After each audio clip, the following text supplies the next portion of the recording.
ফেব্রুয়ারিতে নির্বাচনের বিষয়ে এখনও সরকারের পক্ষ থেকে কোনো নির্দেশনা পায়নি সেনাবাহিনী। দুপুরে ঢাকা সেনানিবাসে এক ব্রিফিংয়ে কথা জানান colonel Shafiqul Islam. Mob violence প্রতিরোধের কঠোর অবস্থানের কথা জানিয়ে সীমান্তে পুশিনের বিষয়ে সেনাবাহিনীর অন্তর্ভুক্ত হওয়ার পরিস্থিতি এখনও তৈরি হয়নি বলেও জানান তিনি। মুনতাসির মামুনের প্রতিবেদন।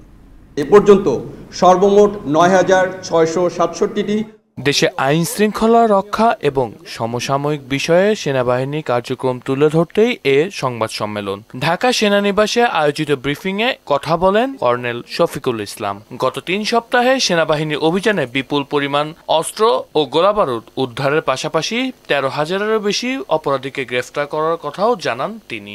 অভিযানে ৬টি বিদেশি পিস্তল, একটি লং ব্যারেল গান, 10টি পিস্তল ম্যাগাজিন এবং সর্বমোট ১১৯ রাউন্ড অ্যামিউনিশন উদ্ধার করা হয়। সাংবাদিকদের এক প্রশ্নে নির্বাচন নিয়ে সেনাবাহিনী এবং সরকারের তরফ থেকে নির্দেশনা পাননি বলেও জানান কর্নেল শফিক। আমরা এখনো সরকারের পক্ষ থেকে অফিসিয়ালি কোনো নির্দেশনা প্রাপ্ত হয়নি, তবে সরকারের নির্দেশনা অনুযায়ী আমরা নির্বাচন সংক্রান্ত দায়িত্ব পালন করব।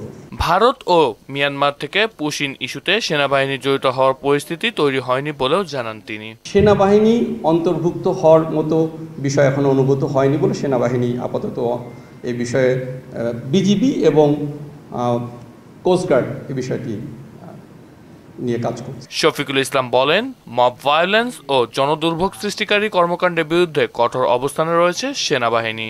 মব ভায়োলেন্স, জনদুর্ভোগ সৃষ্টিকারী যে কোনো পরিস্থিতির বিরুদ্ধে সেনাবাহিনী কঠোর পদক্ষেপ গ্রহণ করেছে এবং করবে। অন্য এক প্রশ্নের জবাবে বান্দরবন, থানচি ও রোমাক্রিতে আরাকান আর্মির অপতৎপরতা বন্ধে নিরাপত্তা বাহিনী কাজ করছে বলেও জানান তিনি। অতি শীঘ্রই এই নিষেধাজ্ঞা প্রত্যাহার করা হবে। মুনতাসির মামুন, মোহনা সংবাদ, ঢাকা।